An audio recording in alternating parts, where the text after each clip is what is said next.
Hey everybody, welcome back to my playthrough of Final Fantasy VII.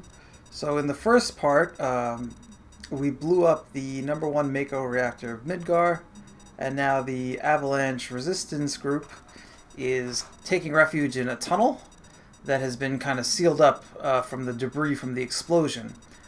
Jesse is there tinkering with an explosive in order to blow us out of this predicament that we're in right now. That's the noise you keep hearing. And Biggs is just lying in the back there and says, that should keep the planet going at least for a little longer. Yeah. Barrett doesn't say anything because he's very deep. Okay, now everybody get back.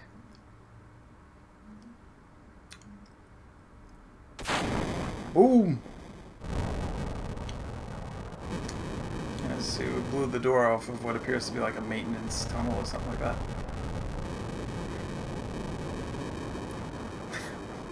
Wedge has to put his ass out. Alright, now let's get out of here. Rendezvous at Sector 8 station. Split up and get on the train. Hey! If it's about your money, save it till we're back at the hideout. Alright, so this is Sector 8. Right next to Sector 1 where we blew up the reactor. Now, as you can see, it's a little bit hard to make out, but see there's like all this trash here, and in the back here you see this kind of debris. This is all from the explosion of the Mako reactor. We done fucked up a lot of this city due to this big explosion. This is basically like a 9/11 type of event in this world. And you'll see here will be some of the chaos. See, the windows are blown out, cars are flipped over, people are panicking and pushing other people down. Excuse me. What happened? So here, this is one of the many choices you get to make in the game. These choices will affect future events. This is one of the earlier games where this has happened. It's definitely not one of the first. I mean, the games have been doing this for a while, down to pen and paper RPGs. But this is the first one that I ever really experienced, where it made such a big difference in the game. And it really helps to give Cloud character. Now, I'm going to be playing this game as canonically as I can. In other words, I'm going to be doing what I think the intended path for Cloud is, but really, whenever the real intended path is for you to be Cloud. So if you play this game, you play him however you think he should be. Which, you know, is of course what I usually do. But for this experiencing this with you, I'm gonna try to show not my favorite way, but what I think is the actual way things went down in Final Fantasy VII. So let's say nothing. Hey, listen. Don't see many flowers around here. Oh, these? Do you like them? They're only a gill.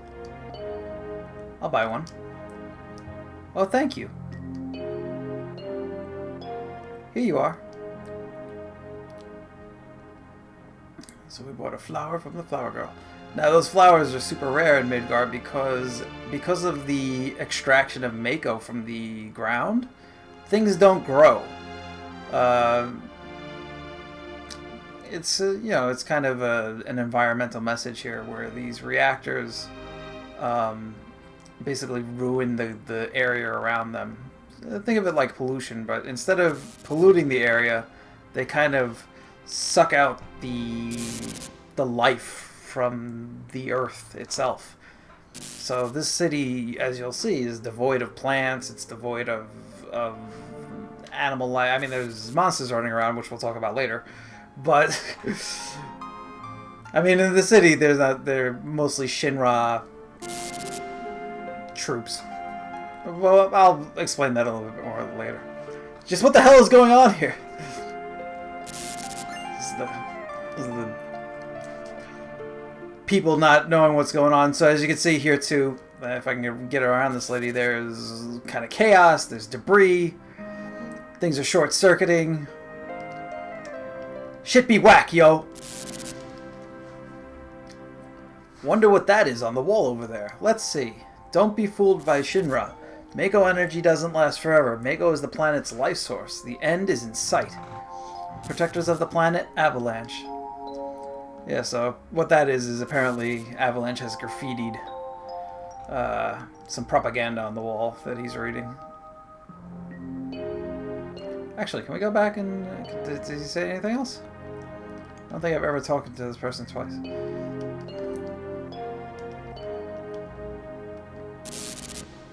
Nah, he just repeats the same thing. I was thinking maybe he would say what he thought of Avalanche. Because some people have some strong opinions about Shinra in this game. Hey, you there! Shinra soldiers. Let's fight him. So these simple fights here are a good way to get potions for the early game, which are super important.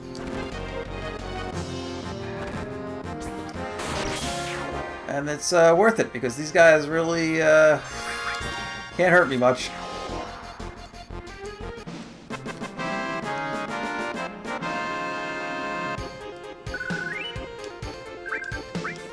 Pretty cool. What the? Fight him!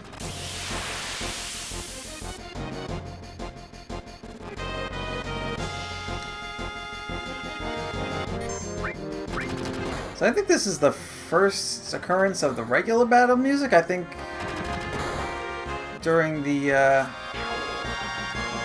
reactor run, or the during the bombing run, I should say. I don't think this music plays. So this is your normal battle theme, which is of course awesome.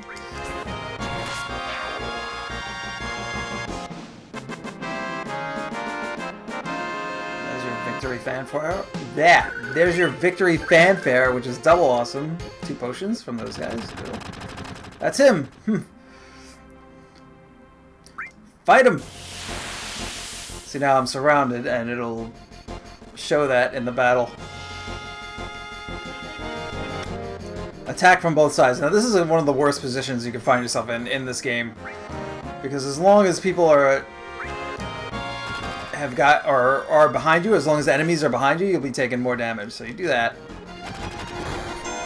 you won't be taking as much damage. Remember, when your characters are hit in the back, they take, like, I think it's double damage. So get rid of the guy behind you, and they disappear. Also, if you're surrounded like that, when somebody hits you in the back, you'll turn to face them. So then when somebody from the other side hits you, you'll get hit in the back again. So it kind of becomes this endless loop of just getting hit in the back, which is annoying. That's as far as you go. I don't have time to be messing around with you guys. Enough babbling. Grab him! Whoop!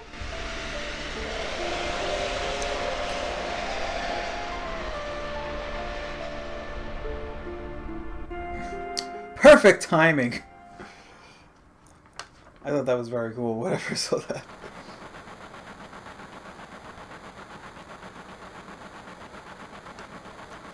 Cloud never came. Cloud, wonder if he was killed. No way. Cloud. So I hear some banging on the roof. Say, do you think Cloud's going to fight to the end for Avalanche? The hell would I know? Do I look like a mind reader? If you weren't all such screw-ups. So, one of the things I didn't really go into is the reason they brought Cloud is twofold. One, he fights really well. So he can kind of act as like not the grunt work, because he's not doing like heavy lifting and shit, but he takes care of all the like Sinra shoulders and such that show up. And he's also a countermeasure. Since Cloud was in Soldier, they figure if anybody from Soldier shows up to fight them, Soldier being this elite fighting group, Cloud can kind of counteract that by fighting back against this elite force. And he's also there to provide like some information because he used to work for Shinra. He was a high-ranking military guy. He could give them some, heads up or like he knew about the robo guards during the reactor bombing run. But also because he worked for Shinra, Barrett doesn't really trust him right away, which is which is the cause of all the tension during that first bombing run. But now, after it's been successful, Barrett is kind of trusting him a little bit, but he's pissed off now because they didn't meet at the rendezvous. It didn't go completely smoothly. Hey Barrett, what about our money? Nothing, sorry. Ah.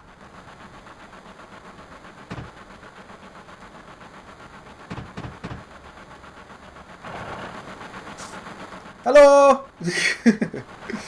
Cloud! Looks like I'm a little late. Now you'll see that Cloud is trying hard to be a cool guy. And there's a reason for this, actually, which I'll go into quite a bit later. You're damn right you're late. Come waltzing in here making a big scene. It's no big deal, just what I always do. Shit. Having everyone worried about that. Having everybody worried like that, you don't give a damn about no one but yourself. You were worried about me? What? I'm taking out of your money, hot stuff. Wake up. We're moving out. Follow me. Hey, Cloud, you were great back there. Cloud, we'll do even better the next time. Be careful. I'll shut this. Oh, Cloud, your face is pitch black. There you go. Say thanks for helping me back there at the reactor. She doesn't really have a lot of dialogue in this game, but Jessie is somewhat taken with this ex-soldier Cloud fellow.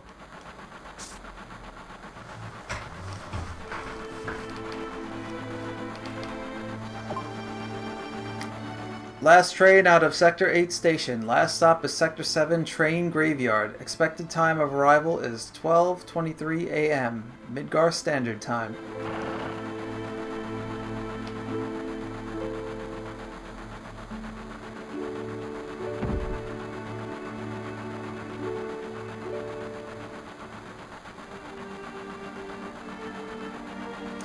This is why I hate the last train. Oh boy.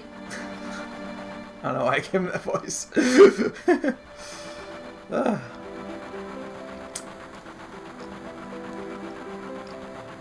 Huh? This is my house, so make yourselves at home. This is a homeless guy who just lives on the train. You see the headlines in the Shinra Times? The terrorists that bombed the #1 reactor are based somewhere in the slums. Blowing up a reactor, they sure put some thought into this one. They must have a real calculating leader. I wonder what they'll do next. Now, if you watch, Barrett looks at the guy after he stops talking. Yeah, see? That's one of those little touches that makes the characters come to life. Alright, this guy just repeats what he says before.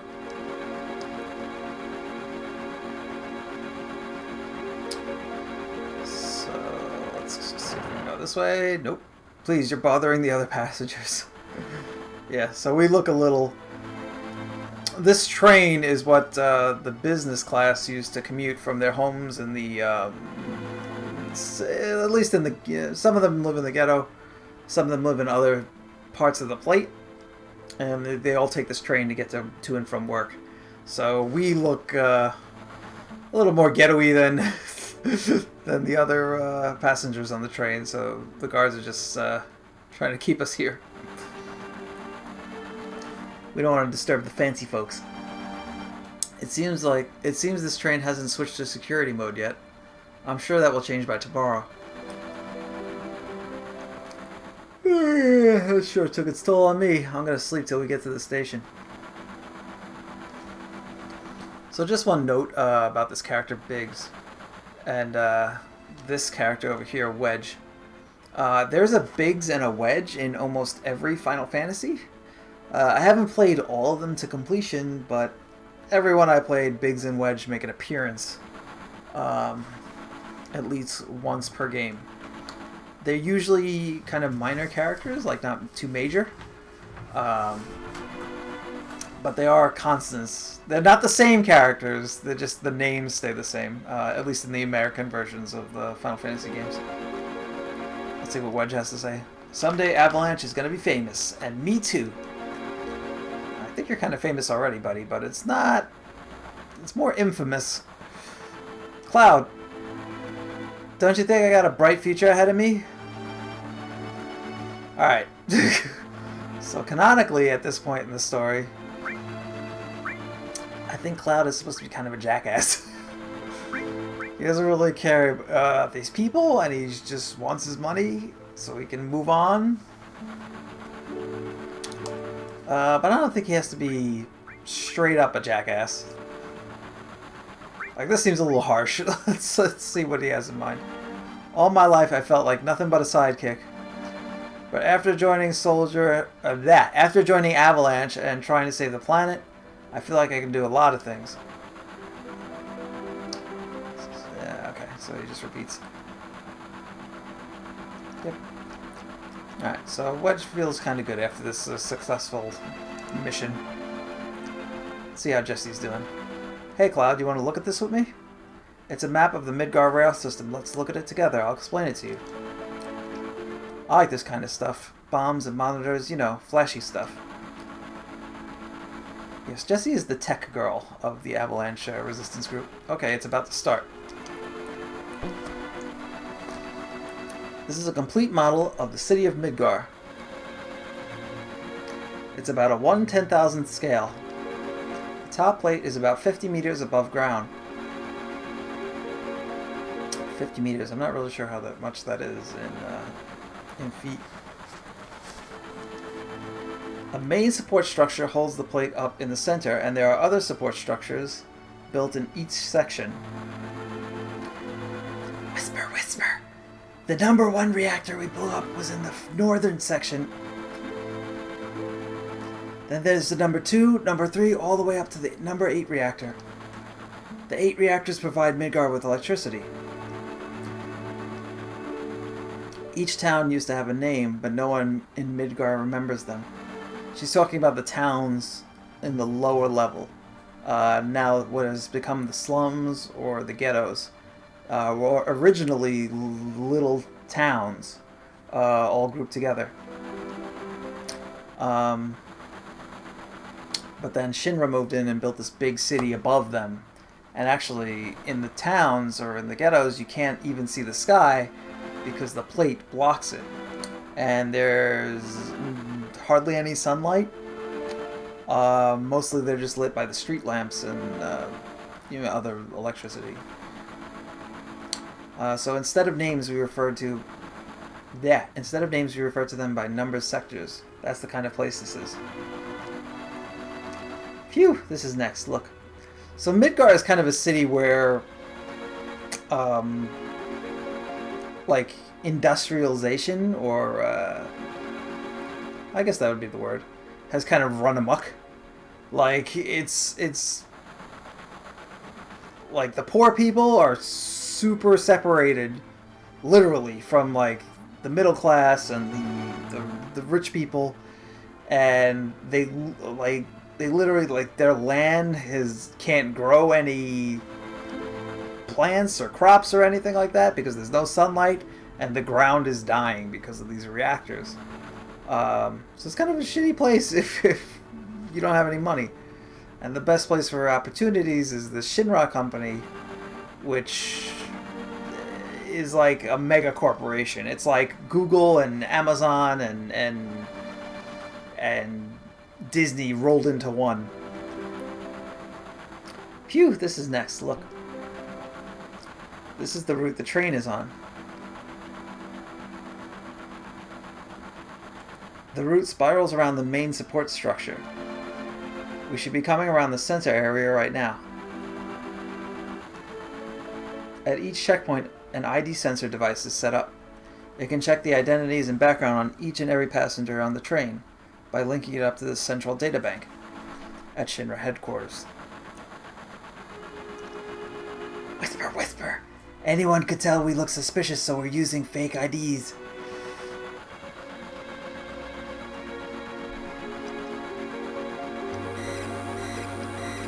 Speak of the devil. That light means that we're in the ID security check area. Whisper, whisper. When the lights go off, you never know what kind of weird creeps will come out. I thought she was going to say weirdos. So in the Japanese version, she specifically says that train gropers come out when the lights go off. In other words, like if you're a girl, people will grab your butt when the lights go on the security areas of the train. She's saying it's very common. Which you should remember for later. Anyhow, we're almost back now. That's a relief. So when those lights go off, there's a scan, and everybody on the train has an ID card with a chip.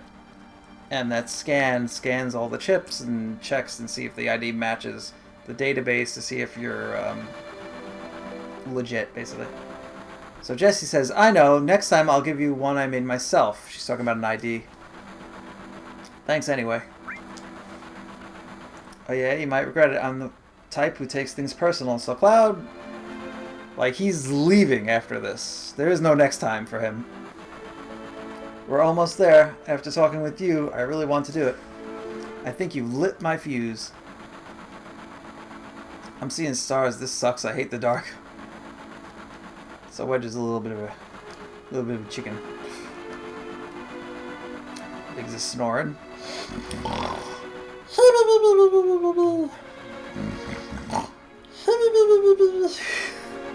That's what they're going for there. It's actually kind of funny that he spelled that out. Don't act so damn big, Barrett. He's talking in his sleep. It's funny. Look, you can see the surface now. The city don't have no day or night. If that plate weren't there, we could see the sky.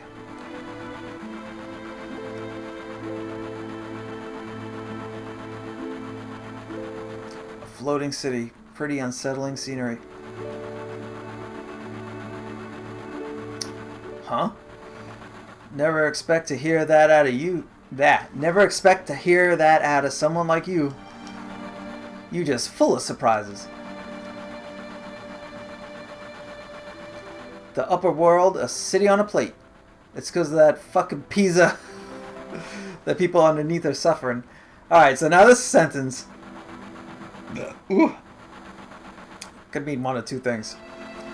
One, when he says fucking pizza, he could mean like fucking piece of shit, like the plate on top is a piece of shit. Or he could mean literally because it looks like a pizza and it has like 8 slices. Each sector is shaped like that kind of like triangle, like slice shape. And it goes in a circle like a pizza. So there's like 1 through 8. And that sits on top of these other towns. And on each section, each sector has a pillar underneath it that supports that section. And in the middle is a main support structure and the main Shinra building. And I think a lot of the like business buildings and such.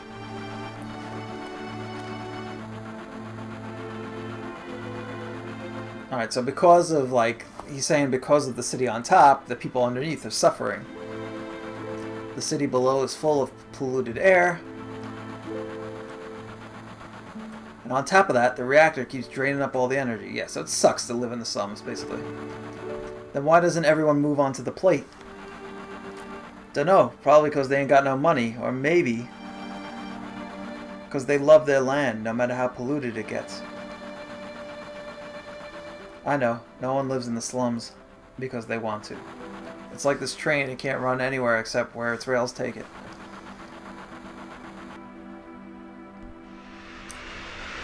Yeah, so here's the train circling around the center structure, That's like the main thing holding up the whole city, and those were kind of the camera just passed by. Those are the pillars that hold up the individual, or that support the individual sections or plates.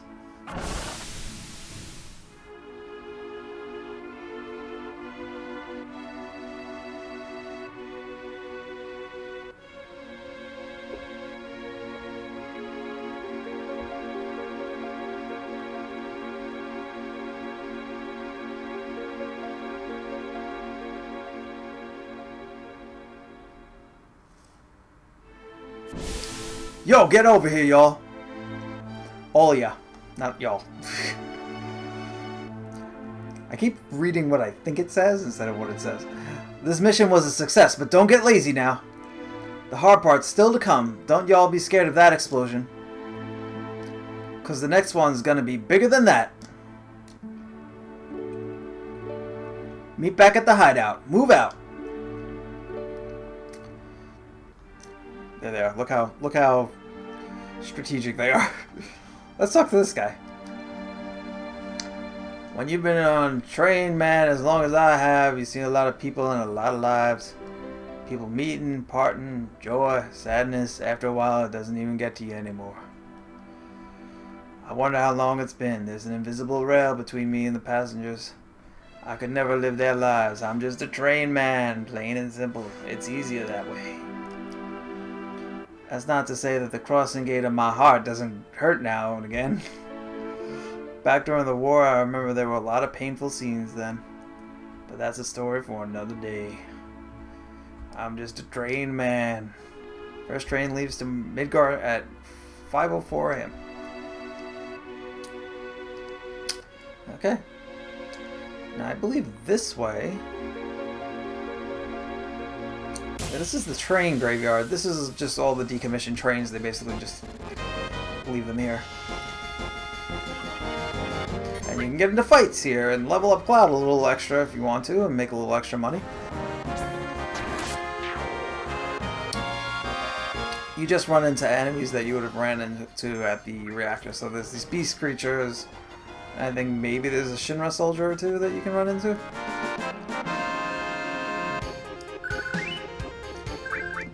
Basically, it's good for getting potions, and if you want to give Cloud a little extra boost, it's kind of good.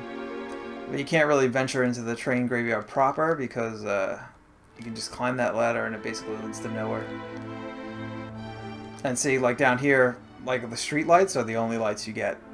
The plate on top blocks out most of the sunlight, the natural sunlight. Check out these two people. I'm not letting you go tonight. Wow. Isn't there somewhere we could go to be alone? Wow. There's only the train graveyard around here, and they say there's ghosts around too. Damn. What? I'm not letting you go to... Alright, well, these two are in love. And I believe that their story is they're basically gonna hump all night, so that's great for them. And this is my team. Being very, very inconspicuous. Excuse me, you cannot pass without the proper clearance. Did I do good this time? You gotta be tougher. But, yeah, so he just says that again. And you talk to this guy. What the hell do you want? Do you know who I am? You can't pass. I got the miserable job of keeping scum like you from trying to sneak in here. Wow, you're great. Damn right. Don't waste time talking is what I always say. But, so these are just guards that, so to the south of here is a different sector, and they just guard the entrance to that sector for whatever unknown reason. Let's check this guy doing a pee-pee dance here. Hey now, oops. What on earth are you doing? Just butt out, jeez. Huh? You came to see it too? There was a bombing on top. If this pillar should come down... What? There was a bombing on top. If this pillar should come... Alright. So here's some more translation issues. I think what he's supposed to be saying is if there was a bombing on top, if this pillar should come down, everyone in the slums is dust. So this is one of the support pillars that this guy's looking at in this gated off area. Well, there's no point in worrying about that. Hey, look, it's huge, ain't it? Yeah, it's a very, very slight foreshadowing. That. So this thing in the center is actually just a, it's like a command tower or like a, what would you call that? It's like a power station, kind of. The pillar itself is the thing on the right. The kind of solid stone-looking pillar. I'm not sure if it's completely stone, but concrete pillar. Hey, this is a strange and wonderful place. This is my place, but you can come here when you want. Bye, bro. Yo, Cloud, over here now. Okay, Barrett, hold on.